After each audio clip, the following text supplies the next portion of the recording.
یہ وہ لوگ ہیں جن کا کھانا حرام، جن کا پینا حرام، جن کا پہننا حرام، جن کا کمانا حرام، ان کا سارا نظام ہی حرام ہے، حرام مال کھانے والے لوگ ہیں۔ اللہ ہمیں حلال کی توفیق عطا فرمائے۔ تو تمام حضرات دنیا میں جو ہے وہ توبہ کریں، حرام سے، سود سے، رشوت سے، بددیانتی سے۔ جن کی نمازیں رہ گئی ہیں وہ نمازیں قضا کریں، جو زکوٰۃ نہیں دیتے وہ آج اپنے مال کا حساب کر کے زکوٰۃ ادا کریں، زمینوں کا عشر نکالیں، جو ہمسایوں کو ستاتے ہیں ان سے معافی مانگیں، جو کسی پر ظلم کر چکے ہیں آج ان سے معاف کرا لیں، زندگی کا کوئی پتہ نہیں ہے۔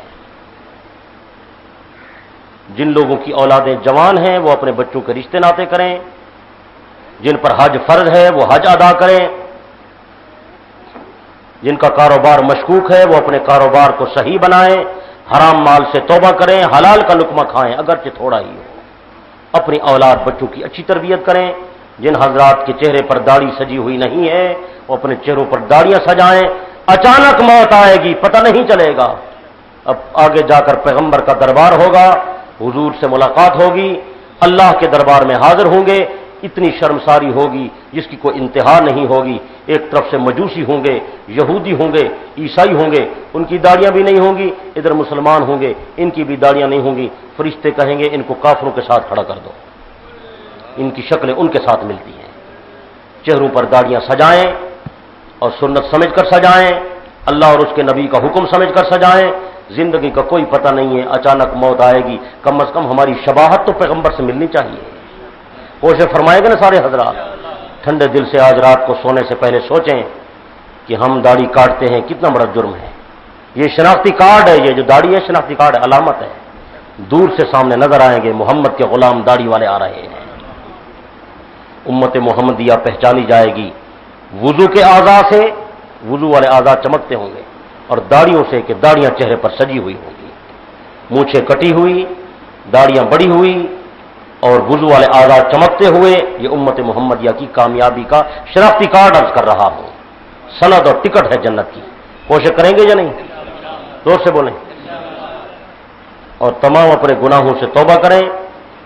زندگی کا کوئی علم نہیں ہے، اچانک موت آتی آدمی بے خبر ہوتا ہے۔ یہ جو بال سفید ہوتے ہیں نا، یہ الٹیمیٹم ہے یہ موت کا، بال سفید ہو گئے۔ یہ جو بیماری آتی ہے یہ بھی اعلان ہے کہ بس موت تیری قریب ہے، بالکل تیار ہو جا۔ تو موت تو ہم سب کی قریب ہے، لیکن جن کے پاس اعلان آ چکا ہے انہیں تو زیادہ ڈرنا چاہیے۔ تو تمام حضرات اپنے گناہوں سے توبہ کریں، اپنے رب سے صحیح تعلق قائم کریں، حضور علیہ السلام کی سنتوں کو زندہ فرمائیں، اس سے انشاءاللہ ہماری دنیا اور آخرت میں کامیابی ہے۔ کسی دوست نے مسئلہ پوچھا ہے، مرنے کے بعد خاوند اپنی بیوی کو قبر میں اتار سکتا ہے؟ مرنے کے بعد خاوند اپنی بیوی کو قبر میں نہیں اتار سکتا۔ عورت کو بیٹی ہے تو اس کا باپ اتارے، بہن ہے تو اس کا بھائی اتارے، خالہ ہے تو اس کا بھانجا اتارے، پھوپھی ہے تو اس کا بھتیجا اتارے، دادی ہے تو پوتا اتارے، نانی ہے تو نواسا اتارے، محرم نامحرم نہیں اتار سکتا۔ موت کے بعد خاوند کا بیوی سے تعلق ختم ہے تو وہ نہیں اتار سکتا۔ اللہ پاک ہمیں سمجھ کی توفیق عطا فرمائے۔ الحمدللہ رب العالمین والعاقبۃ للمتقین والصلاۃ والسلام علی سید الانبیاء والمرسلین وعلی آلہ واصحابہ اجمعین۔ ربنا آتنا فی الدنیا حسنہ وفی الآخرۃ حسنۃ وقنا عذاب النار۔ اے اللہ ہم سب کی حاضری کو منظور اور مقبول فرما، جو حضرات دور دراز سے چل کر آئے ہیں انہیں قدم قدم پر اجر عظیم عطا فرما، عمل کی توفیق عطا فرما، تمام حاضرین کی جائز حاجات کو پورا فرما۔ اے اللہ سب کی مشکلات کو آسان فرما، تمام بیماروں کو شفا عطا فرما، ہم سب کی روحانی جسمانی بیماریوں کو دور فرما۔ اے اللہ ہماری مشکلات کو آسان فرما۔ اے اللہ بے اولادوں کو اولاد عطا فرما۔ اے اللہ مقروضوں کے قرضے کی خلاصی کے فیصلے فرما۔ اے اللہ بے روزگاروں کے روزگار کے انتظامات فرما۔ جن دوستوں نے دعاؤں کا کہا ہے یا دلوں میں امید لیے بیٹھے ہیں، اے اللہ سب کی حاجات کو پورا فرما، سب کی پریشانیوں کو دور فرما۔ اے اللہ سب کے گھروں کو آباد فرما۔ اے اللہ ہماری زندگی میں، ہمارے گھر میں، ہمارے مال میں، ہمارے رزق میں، ہمارے ایمان میں اور عمل میں برکت عطا فرما۔ اے اللہ سنت والی زندگی نصیب فرما۔ اے اللہ سنت والی زندگی نصیب فرما، بدعت سے بچنے کی توفیق عطا فرما۔ اے اللہ ہمیں اسلام والی زندگی عطا کر اور ایمان والی موت عطا کر، اسلام والی زندگی عطا کر اور ایمان والی موت عطا کر، اسلام والی زندگی عطا کر اور ایمان والی موت عطا کر۔ اے اللہ ہمارے ملک پر رحم فرما، اہل پاکستان میں محبت پیدا فرما، نفرت و عداوت کو ختم فرما، اس ملک کو امن کا گہوارہ بنا۔ اے اللہ جو لوگ اسلام اور مسلمانوں کے خلاف، مدارس اور مساجد کے خلاف غلط منصوبے بنا رہے ہیں، ان لوگوں کو کیفر کردار تک پہنچا دے۔ اے اللہ اہل دین کی مدد فرما۔ اے اللہ تیرے دین والے لوگ بیچارے غریب ہیں، نادار ہیں، ناتوان ہیں، اہل اقتدار پریشان کر رہے ہیں، آئے دن ان کے خلاف جھوٹے منصوبے بنا کر انہیں ناکام بنانا چاہتے ہیں۔ اے اللہ تو حقیقت کو جانتا ہے کہ مدارس والے، مساجد والے لوگ بیچارے، ان کے پاس مال اسباب بھی نہیں ہے، یہ مخلص ترین لوگ ہیں۔ اے اللہ اہل دنیا انہیں پریشان کر رہے ہیں، اللہ تو ان کی مدد فرما، تو ان کی نصرت فرما، تو ان کی تائید فرما۔ جتنے مدارس کے علماء ہیں اے اللہ ان کی حفاظت فرما، حفاظ قراء کی حفاظت فرما، تمام مسلمانوں کی حفاظت فرما، پاکستان کی حفاظت فرما، حرمین شریفین کی حفاظت فرما۔ اے اللہ نفرت کا دورت کو ختم فرما۔ یہود و نصارہ اے اللہ بہت خطرناک منصوبے بنائے ہوئے ہیں، ان کے منصوبوں کو ناکام بنا دے۔ اے اللہ انہیں ذلیل و رسوا کر دے۔ اہل اسلام کو غلبہ عطا فرما، عزت عطا فرما، سرخ روئی نصیب فرما، کامیابی عطا فرما۔ اے اللہ ہماری یہ ٹوٹی پھوٹی دین کی محنتیں قبول فرما، ہمارے اس درس کو قبول فرما کر ہدایت کا ذریعہ بنا۔ اے اللہ اس مرکز کو آباد و شاد فرما۔ اے اللہ جو حضرات محنت کرتے ہیں، تعاون فرماتے ہیں، اے اللہ جو مدارس چلاتے ہیں، مساجد کو آباد کرتے، تو ان کے گھروں کو آباد فرما۔ اے اللہ جو تیرے دین کے نام پر خرچ کرتے رہتے ہیں، تو ان کے مال رزق میں برکت عطا فرما، انہیں ہر قسم کے حادثات سے محفوظ فرما۔ اے اللہ جو حضرات اس درس میں دور دراز سے چل کر آئے ہیں، جتنے ساتھی آئے ہیں، اے اللہ سب کی حاجتوں کو پورا فرما۔ جتنے بیمار ہیں، یہاں ہیں، گھروں میں ہیں، ہسپتالوں میں ہیں، مرد ہیں، عورتیں ہیں، اے اللہ سب بیماروں کو شفاء کاملہ عاجلہ دائمہ مستمر عطا فرما، تنگ دستوں کو فراخ رزق عطا فرما۔ اے اللہ ہم سب کے لیے ایسے اسباب پیدا فرما کہ ہم تیرا گھر جا کر دیکھیں اور تیرے محبوب کا دروازہ دیکھیں، وہاں کی مقبول اور مبرور حاضری نصیب فرما۔ اے اللہ جو حضرات جس شکل میں دین کی محنت کر رہے ہیں، ہر شکل کی محنت قبول فرما، ان کی غیبی مدد اور نصرت اور تائید فرما، اور ان کے فیض کو عام تام اور جاری فرما، اور لوگوں کے لیے ہدایت کا ذریعہ بنا۔ اے اللہ اس عاجز نے جو کچھ کہا ہے، اے اللہ اس پر عمل کی توفیق عطا فرما، اور عمل میں اخلاص عطا فرما، اپنی رضا اور بندگی نصیب فرما۔ اے اللہ تو ہم سے راضی ہو جا۔ اے اللہ ہمارے گناہوں کو معاف فرما، ہماری غلطیوں سے درگزر فرما، ہماری سیئات کو حسنات سے مبدل فرما، اپنی توحید کی معرفت عطا فرما، اپنے پیارے محبوب کی سچی محبت اور اتباع نصیب فرما، صحابہ و اہل بیت کی غلامی نصیب فرما، اللہ والوں کی محبت عطا فرما۔